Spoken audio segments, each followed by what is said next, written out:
ღვთისკენ მიდის. აი ხლა არის. ანუ თან ისეთი რამეები შემოინახა. ეხლა თემური აპირებს სამოსროს ფშავში. აბა ზაფხულში არა ეს გესამოა, იმიტომ რომ ბევრი რამე კიდე ჩავიწეროთ. შეიძლება აი დათბეს და ბევრი რამე კიდე ჩავიწეროთ. იქ ჩარგაშიაც, მაღალსკაშიაც, თეკლაბებოსან შვაბხოშიაც და არა მარტო, უამრავი თემები გაიხსნება. მაგრამ ამ ეტაპზე მე მინდა გესაუბროთ ერთ ფენომენზე, რასაც ქვია სტუმარ მასპინძლობა.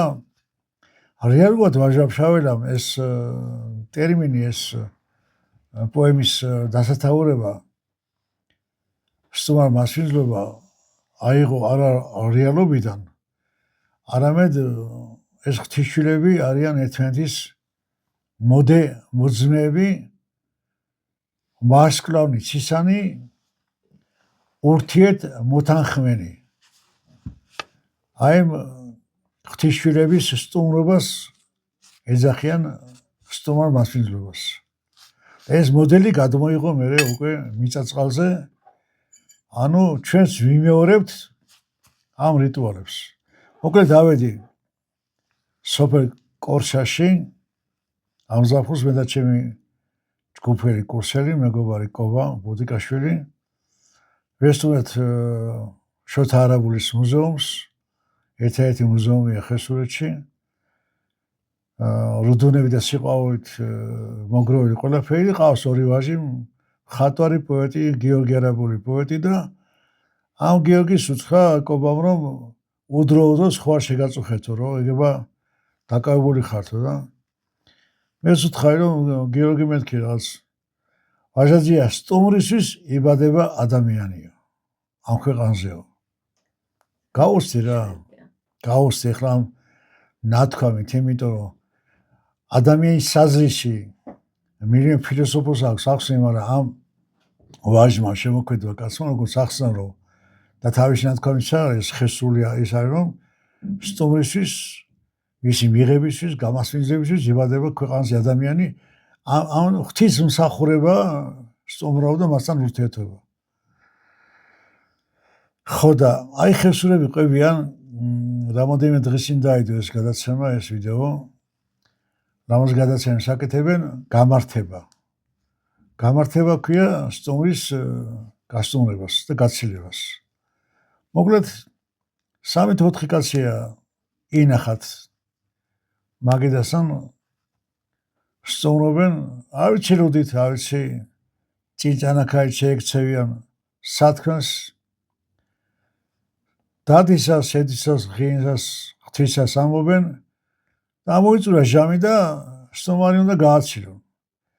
როგორც კი სტუმარი შეძა ცხელზე და წავიდაო, მე მოუტრიალდიო და ხედავ აღება დაუწყეო რა და სუფრას ალაგებო და გამოჩერაო.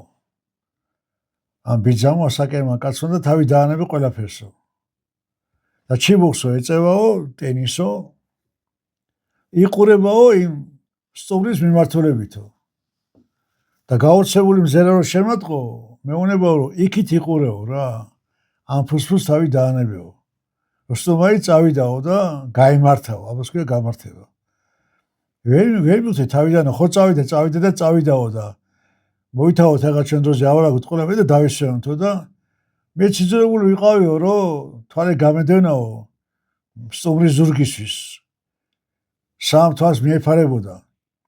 როგორც კი იგზნო სტუმარმა თვალს ეფარებოდაო და მოფარებოდა თვალს რომ უზანგებზე წამოიწიაო, ცხენი მოატრიალაო, ეს ქუდი ფაფახი მოიხადაო, თავი დაგოშდებაო და გატრია და თვალს მიეფარაო. და ჩემთავს უთხარი რა ვერიხარო რა, ასე იგი არაფერი არ გესმისო. იმ პაპა მასწავლა რომ ეს იყო უკვდავი წესი სტუმარი მასპინძლის მანამ სტუმარი თვალსა მიეფარება, არა გაკუფრება რომ შენ აქ მაგიდან ადგეო რა. და მე გაუგნებული იძახო და საიდან მქონდა ამ ჩემ წინაპრებს ამხელა სიბრძნე უნდა ამხელა გამოცდილება და ამხელა დიდი ამბებიო. აი ეს არის რა. ეს ქვეყანა ვართ რა ქვია. ასეთ რამეს უნივერსიტეტში არ სწავლობენ, ასეთ უნდა დაიბადო. ეს არის რაც არის რა ქვია. ამიტომ გაუმოძოს და უნდა ჩვენ მთას და მთიერებს საკუთარი ვინც სამშობლოს დაცვაც იცოდნენ და უნდა დაქსვას და გიჩიჩინოს. ყველაფერს ლამაზად შემონახოს რა. აბა კიდე და კიდე. ჩვენ სულ ამაზეს ღვთისმშობლის ჭიქრებას გამოძდა დედაღვთისას ჩაგიწვეთო ცოტა. დედაღვთისას წყალობა მოგიშალოს. ამინ, ამინ. როგორც მადლობა. დიდი მადლობა. მადლობა თანამეინახეებო. მოყარეობისთვის. შენგან გადმომისხრი. გადმოგისხა მე მაინც ვერა და შენ. გადასახცევ გვინო ეს არის. სამოჯახს ყველა წმინდა შორა. შეეძლო სადაცაა. აი ხარ. ჩვენზე ნაკლები სტუმარი არ მოსულიყოს და ამაზე ნაკლებად არ შეხვედრა. დაიხარეთ, დაიხარეთ.